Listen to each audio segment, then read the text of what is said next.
Hello, everyone. Hello. We are here with a very talented author today. This is part of our Butterfly Effect interviews where we talk to our talented authors. We ask them questions. We ask them questions about their book writing journey, the whole experience of writing, and the impact made by them with their book. So we talk to them and we try and understand their perspective, their understanding, their lifestyle and everything. And obviously, these are the authors who are masters in their field, who have done it all, seen it all types, talented authors. And we also learn a lot from them. So today we have Anantram Ganapati sir with us. We welcome Anantram sir to the Butterfly Effect interviews. Thank you very much for coming live with us. He is a let me introduce. My pleasure. Thank you, sir. Thank pleasure you. to be here, Dr. Deepak. Pleasure is all ours, sir. Let me introduce Anantram sir a bit. He's a best-selling author. And to give brief information about himself, he's born in 1957. He's basically from Visakhapatnam, Andhra Pradesh. By qualification, he's a chemical engineer. He has done his MBA also. And for very long time, approximately 19-20 years, he has worked in manufacturing industry. After that, he decided to move out of manufacturing industry. He entered education field. He was working with multiple colleges, to be precise, I think 16, 17 colleges on various positions like dean and the regional head and the principal of college. And for a very long time, he was guiding students how to prepare interviews on their life skills, on their soft skills, helping them their placement with their placements, getting them their project reports. So he was involved into that. After working in academic field for a long time, he again decided to be a consultant. So nowadays he is a certified life coach practitioner. He's a management consultant. He is a freelance advisor, and he is also attached with one of the digital marketing firm as content editor. This is about his personal life. He is also into writing. He has been writing a lot of articles for few magazines, journals. He was always into writing. As a social activity, he runs one NGO, that is Rohit Memorial Trust. This trust, he's a chairman of that trust, and the trust mainly works in conducting cancer awareness programs, counseling programs, medical clowning, and social upliftment causes. So he's busy with that. He has traveled extensively internationally. You name a country and probably he has been there for his professional and his leisure trips. And his motto in life is never say die, say damn. So he is a very passionate person, very talented person. He has involved himself into social, professional, and so many types of activities. So welcome, Anantram sir. It's a pleasure having you here, and we are eager to know more about you. So how do you feel today, sir? Thank you at the very outset. Thank you very much, Dr. Deepak. That was a very passionate and warm introduction. Just one small correction. I have actually worked in about 3 or 4 education institutions, but yes, I have taught in almost 15, 16 of them. As a visiting faculty and guest lectures, yes. Engineering and management colleges, yes. Cool. Yeah. So there were many students who could get benefit from your experience. Yeah, thousands of them, yeah. Great. So what was the thought when you decided to write this book, sir? What was the first thought? Why you thought of writing this book? See, the book has been in my head ever since I got into the field of education Uh-huh. in late 97, early 1998. I have been dealing with youth in my colleges. And, for some reason, they found that I was a good shoulder to share their problems. So I've been counseling my students and I have so many live experiences. So it was Mm-hmm. all there in my head. And yes, the thing of actually writing it, there were two factors that actually played an important role in getting my book out of my head, Uh-huh. which my wife did not. She has been after me for about 5 years to get that book out of my head, but I've been procrastinating. But then what happened was, I joined a community called TLC last year, Right. and they said you can write a book in 30 days. So I just laughed it off. I said, okay, 30 days. I haven't. I thought it was a joke, and I thought, there is some heavy pressure in it. So I Also, just laughed it off. it is not possible to write in 30 days. Yeah, absolutely. I mean, I said, okay, maybe in 3 years I can write it. Uh-huh. So I just left it at that. Uh, Sometime in June or early July 2020, I was stuck at home, nothing to do, lockdowns, and there was this TLC community had a program called Author Success Program. Write a book in 30 to 90 days. Right. So I said, a 3-day workshop, some activity. I said, okay, let me have fun. So I went through that program. Mm-hmm. And as the day 1, day 2, day 3, I said, hey, this is not going to be so tough. This And is something which can be done. it is highly doable. 30 days, maybe pushing it, yes, but 90 days looks possible. Uh-huh. I don't know. And then, they said, why don't you get in touch with, the super fast author is there, and, they will help you. I said, what help? I have printers at my command. I have designers at my command. I had everybody here. So I said, what is super fast going to do for me? So I said, okay. I spoke to super fast author, Kailash, Pinjani, and Dr. Deepak. And they said, yes, we are A to Z solution. And I said, really? So I said, what can you do? And when I saw what they can do, I said, there's no point in me wasting my time. And they said, all that you need to do is to give us a manuscript. Huh. So I said, hey, that sounds like fun. So I said, okay, so let me start. And that's how I got on writing the book. I'm sorry, it was a little long, but I just thought I would put it from my head into the ideation into a doable thing. Yeah. And now the second part of the same question. Why did you think of writing a book on this particular subject? Oh, as I told you, over 20 years, I have been dealing with problems of students. And You could have written on any subject. Oh yeah. But I spent a few hours every day in counseling and dealing with the issues of Generation Y, Right. who are currently 25 to 40-year-olds.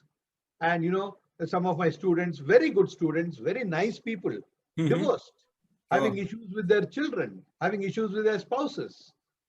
And then I had relationship concerns.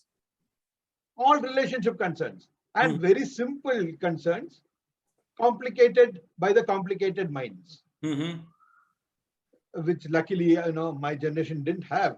So I said, maybe, if I put it down, it could help somebody. So it's all about, marriage, relationships, and the best and the longest standing relationship anyone can have is either with the parents or in marriage with a spouse. And then I said, yeah, so this can all be woven together into a nice non-fiction thing. And I have so many case studies to share. I have so many perspectives because I spend a lot of time in observing people. And there's a lot of learning just from observing people. I read quite a bit. And I said, I have so many experiences. So then what I did was I started talking to some of my ex-students. In fact, I spoke to some of Gen Z. And I spoke to them. They said, "Sir, it's a wonderful idea. Maybe why don't you think about it and actually write it?"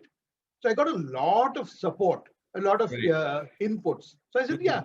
So that is why I decided to write the book. And obviously, it is something I can leave behind. I spoke to my wife. I spoke to my son. They were delighted. My son is Gen Y, by the way. So he said, "Yeah, it'll be a good thing." Great Appa." idea. I said, "Okay, I'll do it."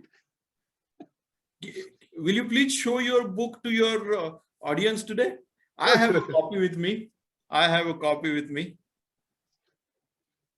Yeah. So this On is the rocks, a single malt or stranded soul. The choice is yours. yes. Can And you? Of course, the back. Of yeah, course, the back cover. yeah. Actually, there was a suggestion to put my picture on the front page. I said no. I said front page should not be cluttered with the author. And front And page should be used for the yeah, entire concept of the book. yeah, yeah. And the title was something I mean, I love ideating titles. I do a lot for my Exactly. projects for my students. That's my next question, sir. Already? What's the story behind this title? Yeah, On the rocks, a single malt or a stranded soul, the choice is yours. What's the yes, story behind this title?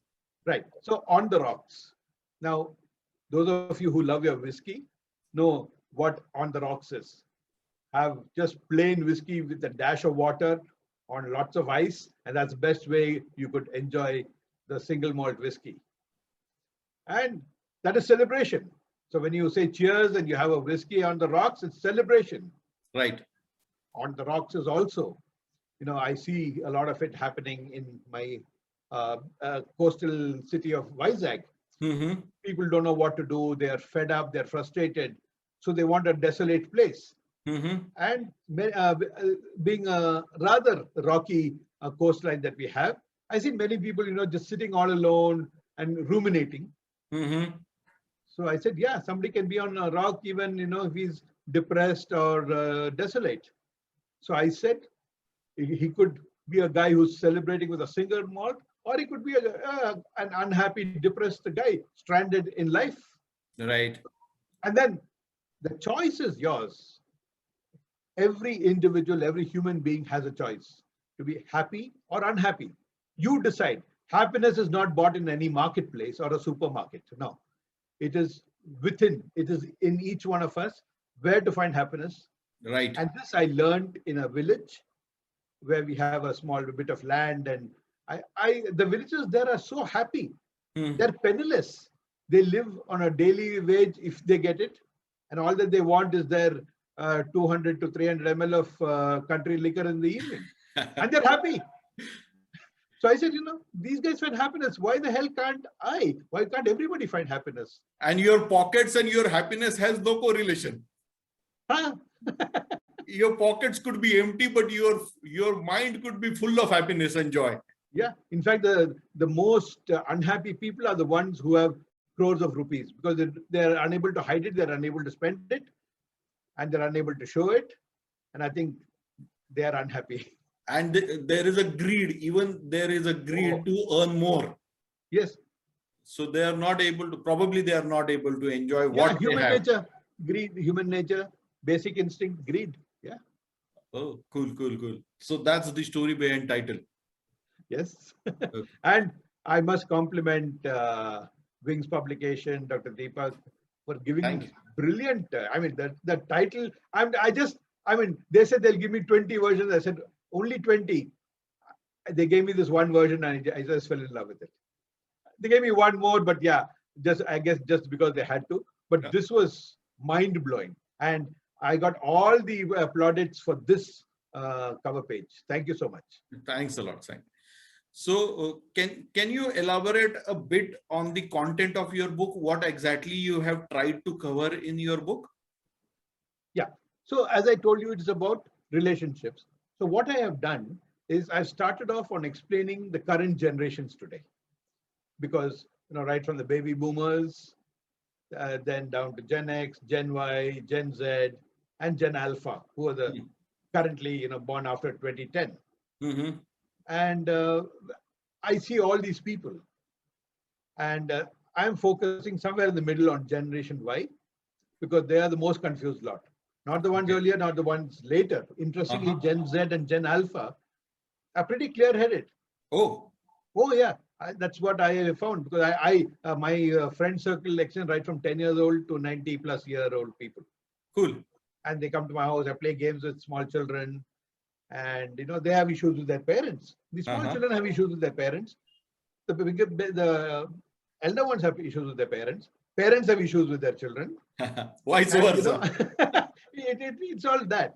So then I said, it's a good idea to at least put the basic structure of what generations are.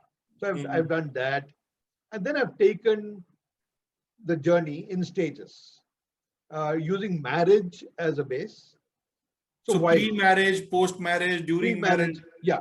Mostly the first 3 chapters are the pre-marriage and engagement. Right. And in fact, let me read this out for you. Yeah, please, sir. Yeah. So chapter 1 is infatuation, lust, or love. When we finally look at this wonderful person around and then say, hey, I love this guy. Poor things don't know what love means. Is it really a love? Oh yeah, it could just be lust, it could be infatuation, it could be anything. Correct. So then somewhere down the line, the second chapter says, okay, let's get married. They decide, okay, maybe we can make a life together. And the most enjoyable chapter, the most enjoyable part of a human being's life is what is described in the 3rd chapter, the engagement period, when we have decided whom we want to marry. So we romance around, have fun. Believe me, that is the honeymoon in one's life. Right. And then the 4th chapter goes on to the band Baja Barat, the wedding happens. Exactly. And unfortunately, the chapter's title, End of Honeymoon, the Wedding. End of honeymoon is wedding. Wedding doesn't start after wedding. When your honeymoon ends, you get the honeymoon is ended, my friends. The honeymoon is ended. Okay. And then chapter 5 is the wake-up call. Is this what it's all about? When reality really starts hitting in and bites you. Then come the nitty-gritties. You tear it all up. Trials and family life, trials and tribulations. And then just when you have got over, I'm going to relax, the kids come marching in. Like when the saints go marching in, the kids come marching in. Freebies of wedlock. They have kids without knowing having a clue of what to do with kids. Yeah. I have so many people, either through a mistake and there are the dinks, double income, no kids. Consciously they decide, I don't want to have children. We have 2 wonderful incomes. Let's freak out. That trend is everywhere right now, sir. Oh, yes. Dink. Yes, D-I-N-K, dink. Double income, no kids. No kids. So they go to foreign vacations once, twice a year, exotic locations, freak out and enjoy life. What is going to happen when they cross 60, 65? I don't know. They say, we'll think about it then. Anyway, then comes who's going to wear the pants. The kids come. Then who's going to earn? The wife, the husband, who's going to take the back seat? Right. And work-life balance becomes a major issue. And then by the time you say Jack Robinson, your kid becomes a teenager. And yeah, today's 38 to 40-year-olds have teenage children, some of them who got married early. Exactly. And additional responsibilities. The lovable, sweet, chubby, cute kid is now an arrogant ass, a teenager. He has so many hang-ups. He said, you guys have screwed up my environment. You guys have screwed up my world. He has he or she has his or her own issues. And then, the last chapter, celebrate or celibate. You either celebrate life or become a celibate, like a saint. Right. I have read your book. I have read your book, and there is one part which I have enjoyed the most. what women say and what they mean, I was just going to come to what that. men say and what they mean. This is the best part of your book, at least for me. At Yeah, least for me. there is a small part of it in the main chapters, but at the end there are, what women say and what they mean. And I actually left the book at that, the appendix. Exactly. And then I said, hey, people are going to think I have a gender bias, because men also say so many things which they don't mean. So I added a slightly lesser number of questions, though, what men say and what they mean. And many people have actually enjoyed this part of it. And in fact, I'm going to create a small ebook with this. Actually, I enjoyed it a lot. I enjoyed it. Thank you. The whole book is full of humor because your personality is so humorous. So the book has been treated in a totally different way. I really enjoyed it. Yeah, it's a serious, see, the matter is serious. And if the language is going to be serious and, people are not going to enjoy it. So it is written in a rather light-hearted fashion, but the truths are hard-hitting. Exactly. I have not cut any ice when it comes to calling a spade. That's for sure. Right. So when you were writing your book, when your writing journey was on, probably many people around you knew that you are writing. Your family knew, your close friends must be knowing, your maybe some best friends, your colleagues. Many people knew that you are writing a book. So how was the overall reaction? What did they say when you started writing? What was their reaction? Okay, this is an interesting question. My wife knew, my son and my daughter-in-law knew. Almost nobody else knew. Oh. No, I didn't want to share it too much because, what happens sometimes, not that I'm really bothered, but everyone will start coming with their suggestions. Exactly. And, at that point in time, I don't want my mind to get corrupted because it was already corrupted because I was doing quite a bit of research and trying to understand from different perspectives and talking to about 10 people. But I did not want this to become, because my friend circle is huge. I told people that I'm writing a book. I just put it on my Facebook. But more than that, I didn't want. And everyone gave me their good wishes and congratulations. But I didn't share too much, except with two very close friends of mine, two of Gen Z. And I did not ask anybody in my family for any suggestion. No, I didn't want to. Because, I thought it will corrupt my style. And I think that was the right decision at the end of the day. Okay. And when you call it my ego or arrogance, but that's how I am. Okay, great. But when your book was published, when it came in the market, when you announced that you have written a book or published a book on this particular chapter, and now it is available if you want to buy it, then what was the reaction, sir?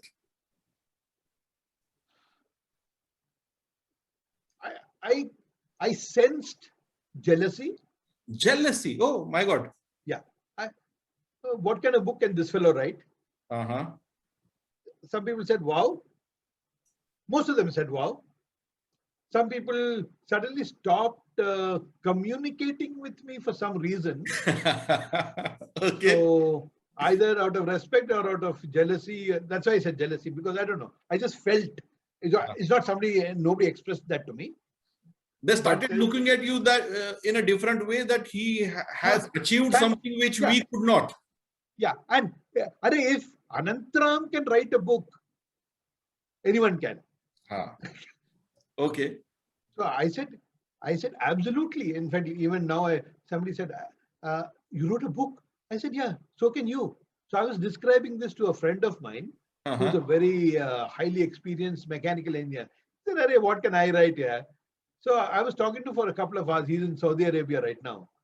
And in that 2 hours, he gave me some superb insights into how people behave in the industry. And I said, Arey, your book is in your head. Write it. Exactly. Because many people don't know that a book is nothing but sharing one's life experience. And at the end of the day, it's a feel-good factor, that you left a legacy. Your book survives you for sure. Exactly. It's going to be there somewhere. and maybe your son or grandson or granddaughter or daughter or daughter-in-law, whoever, they're going to say, hey, my dad wrote a book. My Exactly. granddad wrote a book. Have a look at it. And it is sure to be there in my family shelf. So when you're sharing your experience, when you're sharing your knowledge, when you're sharing your learnings, and when you're sharing your perspectives, and when you're limiting it to one subject or one topic, then a great book comes out of you. Absolutely, yeah. Because, a book is something which is there in everybody's head, believe me. Exactly. Once, because it's only accumulated experiences. And I have had a roller coaster of a life, right from the peaks to the depths in all aspects. So I thought this is a good platform for me to share. And that is why I did a life skills, a practitioner coach. I'm a coach now. I'm a certified coach. And I do so much of training. I do placement training. I do on motivation, attitude, and so on. And all this is just because I'm able to relate to everything to an experience. And this experience is what we have with us. So why not share it? I mean, I think the time has come for me to, it came to me a few years back, but I finally shared it. And I continue to share it in all my training sessions. Right. That's what a book is. Exactly. Yeah. So there's an earned respect, definitely. People respect me definitely more. When I say I'm an author, they said, wow. They start looking at you in a different way. Oh, yes. Yeah, absolutely. Right. So how many days you took to write your book, sir? From the first section to the last. See, when I started, I said, who's going to waste time, in putting this into, writing it and typing it? I will type it directly. One is I don't know typing. I said, take a 2-finger typing still works. We are fairly okay with that. So I started writing and putting my book down. And I suddenly found that in 2 months, I wrote my first chapter, which was pathetic. And every day, I would go back to the first word in the first chapter and read it, and again correct it, and go back, and again go back. And 2 months went by, wasting my time. And that is when I think, Dr. Deepak, I had a chat with you. and I told you not to go back. One is you told me not to go back. And then you told me, write in whichever way you're comfortable. So I said, okay, I will write. Let me see if I can write. Because I used to love writing. I've got out of writing for the past few decades, believe me. I hardly write other than put my signature all over the place. As a principal of a college, you got to sometimes sign 200, 300 papers a day. But yeah, but no serious writing. But then I said, let me try. And it was like a spider's crawl because my handwriting had deteriorated. As such, it was bad. And it has become worse. But no, let me try to write. And then I found that I could write a whole chapter in a day. Oh yeah, I wrote. Some chapters came in 1 day, some chapters came in 2 days. Fantastic. And in about 15, 20 days, I finished the writing part. The first draft. No, the first written script. That's what, the first draft of your manuscript. Oh yes. But then the challenge remained. So shall I continue on the journey of the writing? Please. Yeah. So it was all beautifully written and corrected and added something, subtracted something. I just read it once. It sounded nice. But the challenge still remained that, I had to put it into a manuscript, a digital form. Structured form, soft copy form. Soft copy and all that. And obviously images don't work. Then a friend of mine said, hey, I will type it for you. He took 1 week. Okay. And didn't do anything with my first 2 chapters. So he said, your handwriting, this. And I said, this guy is going to have trouble because my handwriting was bad. Then, of course, there was this wonderful software called Otter. Otter.ai, which TLC community told me. And it converts word to, speech to text. Exactly. Voice typing. Voice typing. I tried Google, Hmm. disaster. Then I said, let me try Otter. There was a free account. It gave 600 minutes free. I said, take it, let me try. Hmm. I dictated the entire script in 3 days. 3 days. 3 days. Wow. Just 3 days, I read out my book. How many words are there in your manuscript, sir? 32,000 at that point in time. So 32,000 words finished in 3 days. Less than, yeah, I think, yeah, just about 3 days. Yeah. How long does it take to just read out your matter? Wow. That's cool. And this software, Otter.ai, and I used only, I think, 170 minutes, if I remember right. Uh-huh. About 170 minutes totally. And it renews every month, the 600 minutes. And the interesting part was it was more than 70% accurate. Mm-hmm. So anyhow I have to edit. Whatever happens, I have to edit. Correct. So the manuscript was ready. And then, of course, editing took a bit of time. And then, of course, I think the good support from superfast authors. I troubled them quite a lot in That's okay. small nitty-gritty. I'm a perfectionist when it comes to editing because I'm not certified, but I do that for a living, editing documents. Right. I said, let me get I don't want even one comma missing or one spelling mistake. So I went over and over and over. I kept finding, I think 6 versions. I think the 7th version was final, Dr. Deepak. I don't remember. I never kept count of that. But yes, there were quite a few. Minor thing, but yeah, it happened. Yeah. So I think 90 days is, if you follow the script, 90 days is luxury. You can do much more. If it's all in your head, my suggestion is very simple. Just write it down or type it, whatever you are comfortable with. Write it, type it, whatever you want, and then read it. And it doesn't take you more than 45 days to do it. Exactly. I wasted 2 months. That's a separate story. But it's all part of the learning process. Exactly. But at the end of the day, this was the proud moment. Oh, yes. I was about to ask you the same question. What is the aha moment during your writing journey? Aha moment, the main aha moment was when I could convert my speech into text. Believe me, that took a big load off my head because I was stressed out because I couldn't dream of typing out 30,000 words. And nobody was going to do it for me. But that was really my aha moment. Obviously, the real thing was when this came out. And this hardbound, I got a hardbound. Most people come out with paperback. Right. But then I requested Dr. Deepak that I wanted a hardbound, and you kindly obliged. Thank you, Dr. Deepak. Pleasure is all ours, sir. And it came out. This is a suggestion from my wife. She says, you are not going to compromise on this extra 100 rupees or whatever it's going to cost.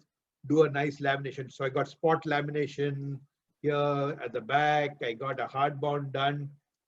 And the feel is really something great. It's premium. It's premium. It's absolutely premium. And it feels so good to have this book. And I'm so proud of it. Thank you.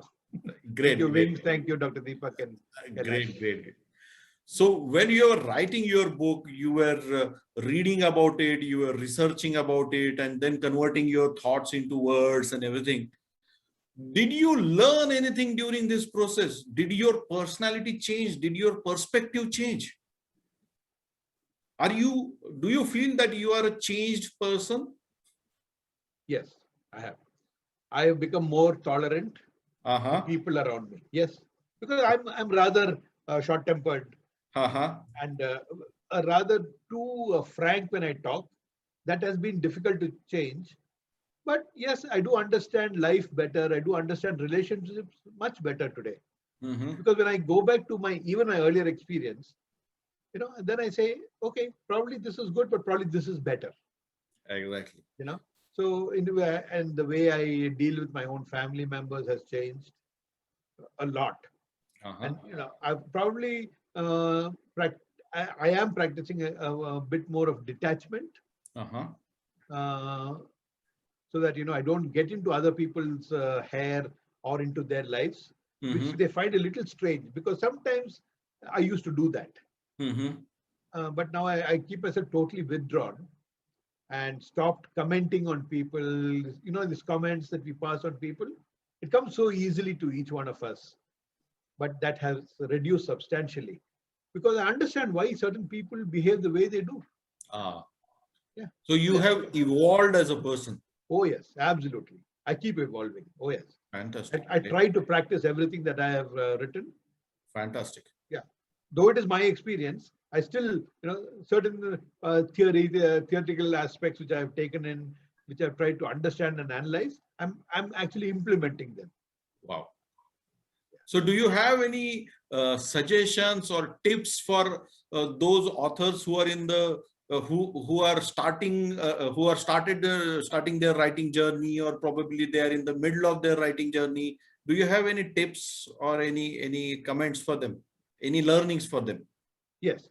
See, one thing which I did not do was actually jot down points on a daily basis. But if you are thinking of writing a book, just have a diary and a pen next to you, next to your bed. It could be the first thing in the morning, it could be the last thing in the night, it could be in the middle of the night when you wake up with a bad dream and you just come out of the toilet. The toilet is a wonderful place to fresh ideas, by the way. Right. Because you're all by yourself, and you start ruminating and relaxed. And when you just come out, you just have the book next to you and write down what your thoughts are. So that is very important, writing down your thoughts. And the second and very important thing which I learned in the Author Success Program was that you create your chapters first and put all your thoughts into those each chapter, and how it relates to you. And if you want to use your book as your lead magnet, to attract your clients or customers, look at it with empathy, look at it from their point of view, and write down, just scribble down all these points for every chapter. Keep 2 pages for every chapter in your diary. Keep one diary. I have this diary with me, which I have, where I noted down everything. And then, when you're writing, actually doing the chapter writing, it becomes easy. And pick up whatever quotes you want, keep them ready and just do it. But, make it a point to have quality time for writing. Be consistent. No, more than consistency is getting that quality time as in free of distractions. Right. No, you don't want your WhatsApp notification. You don't want your Facebook notification. Right. You don't dedicated want your spouse, time for writing. Dedicated. You don't want your spouse or your child troubling you. You don't want Right. your parents calling you to help them. Find that 1 or 2 hour slot, or at least every alternate day. That 5 to 6 hours a week is ample. Believe me, it is ample. It is ample. If you like to write or type, whichever way, or you just, if you can actually have the book in your head, just talk it out. Right. Author and talk it out, and you're going to have your text ready. Fantastic. Yeah. My next question quality time is most important. Yeah. Right, correct. Dedicated time, consistent time, when you're regular and when you're putting all your thoughts on paper. Oh, yes. That's the key. Oh, yes. Yeah. Next question, sir. Okay. How do you differentiate between two kind of people? One who has written a book and one who has not written a book. How they're different than each other?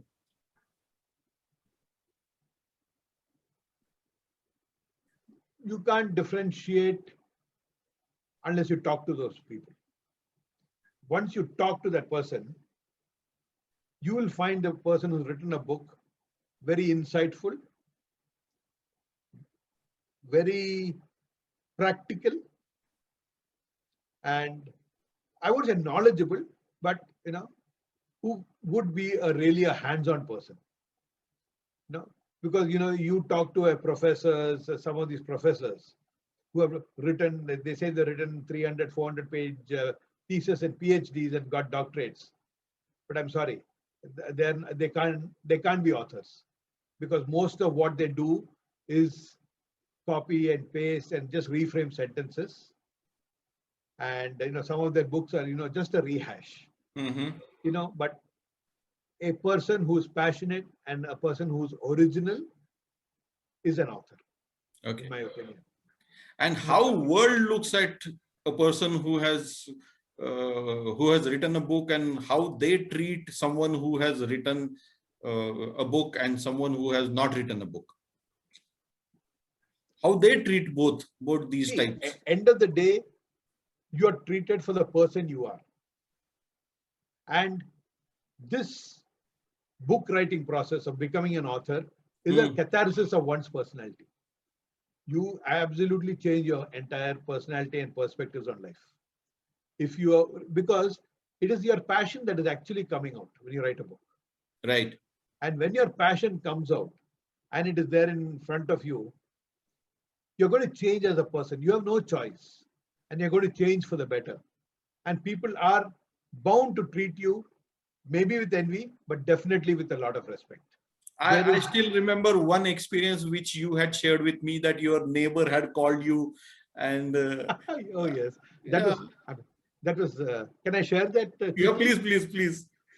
So there's this law, he's a high court lawyer, and I won't even say he's a friend, he's an acquaintance. But a nice guy whom I meet at parties, and he's a very nice person, and that's it. I use his services for some of my legal work once in a while. And we know each other. We just wish each other. We have never got into deep conversations. But he's a nice guy. That's all I know. And then suddenly this guy called me. And I've not been in touch with him almost throughout the entire period of lockdown. Or whatever. So he called me and says, Anantram, my wife loved your book. Now, I have never met his wife. Oh. Yeah, I've never met her because I've never visited his house also. So he says, my wife is, I said, I told him, hey, thank you very much. He says, and I asked, did you read my book? He said, no. I said, how come? No, my wife is not giving it to me. She's going through every word that you've written. Oh. It's already become dog-eared. And then he says, why don't you come down to my house and have a drink? Achha. And have dinner with me. That was really a bit of a shock because I've never gone to his house. He just lives 2 houses away from my house, by the way. But I said, okay, I'll come. And I went there. We had a few drinks and we had dinner. And then his wife was there and she said, a very nice lady. And she says, you know what I'm going to do? I've told my husband that we must buy 200 books. 200 copies? He has not bought it. But he said, I would like to give this to every person who's getting married. It's a good gift for a wedding. It's a guide, it's a Bible for them. It's a guide. Okay. And he says, I'm going to make my children read it. And she was just gushing over my book. And she describes some things which she could really empathize with, and she says it's such a beautifully written book. So that's a very, very honest and genuine feedback what you have received from a totally unknown, reader. But she's unknown. Yeah. I mean, oh really? I mean, there were so many others who shared their feedback and so on. But this lady I've never met in life. She just happened to be the wife of somebody who's not even a close friend, just an acquaintance. A real overwhelming response. Oh yeah, it was really a wonderful meeting that family and talking to her that day. Cool. Yeah, it was a great experience. That was really one of a kind experience I had. What next, Anantramji? Now your book is out. You are a best-selling author, Amazon #1 best-selling author. What next? Next book? Next book? Okay. No, yeah. One is my next book. It's running in my head. 2-3 thoughts are still running in my head. Not yet frozen, but probably that will take a little more time. Not procrastination, but just that I want to get my thoughts right. But definitely, I now have plenty of content on relationships and marriages and generations and so on. So I'm going to start putting it all down into videos and small, maybe I'll have a webinar just to put it across to social media to share my thoughts. So I'm just planning on a few videos and a few small ebooks or small things. Yeah. Wow, wow. So you have all the plans ready. Yes, yes. I'm Cool. working on it. Not yet implemented, but yes, I'm going to put it all into videos and probably an ebook or something like that. Do you feel having a mentor during your book writing journey makes any kind of difference? Do you feel? Yeah. See, I was lucky because I had Kailash and you as my mentors. That is very important because you need that somebody to uh, ensure that you're focused and that you're going in the right direction. And I would go with somebody like Superfast author, who will guide you, because you need that person to actually guide you in your life, because you're likely to come up. Like I had this, I took 2 months to write my first chapter. I kept typing what to do. Now I could have spent, maybe I would have finished the first chapter in 3 months. Then the second chapter would have taken probably another 3 or 4 months. I don't know. That the thought of actually writing it Right. was ideated by you. That I could actually write it. So there are these mental blocks that we have to, or hurdles that we have to overcome, and that is where a mentor's role is very important. Cool, cool, cool. And definitely, a friend or a family member is not the right mentor, because they're either have an emotional attachment or some other issue. You don't want them. Or probably they are not expert of this field. Yeah, probably yes. So you should work with someone who's a master of that field. Yes, yes, who will yes. hold your hand and take you to the destination. Oh yes, that is very, very important. Like when you said that you have a one-point solution, I thought that is a good way to go about the whole process. So somebody who takes care of the whole thing, hand holding at every step, and that's important. Great, great. So Anantramji, here we come to the end of our interview, formal interview, where we have been talking to each other about your book and the whole thought process and the whole experience. Thank you very much for spending time with us. Thank you very much for sharing all your thoughts with us. We just knew that you have a book and it's a masterpiece. But now what you were thinking, what difficulties you faced, and how it changed your life and how it changed you as a person, the whole secret was revealed by you today. Thank you very much for joining us today. And audience, if you have any questions for Anantram sir, please write in the comment box. Anantram sir will definitely try to reply them all. He will try to get back to you and share his thoughts with you, his further thoughts with you. So thank you very much for joining today, sir. Thank you for trusting us. Thank you for working with us. Thank you for giving us a chance to work on your project. God bless you with a lot of health, wealth, prosperity, abundance, success, and everything. Thank you. It's been my pleasure, and I will be most happy to answer these questions. And I hope I get more opportunities to work with you and Wings, because it's been a wonderful journey. And I would love to continue my journey. Thank you so much for this. Thank you, sir. Thank you. Thank you. Thank you. Bye. Thank you.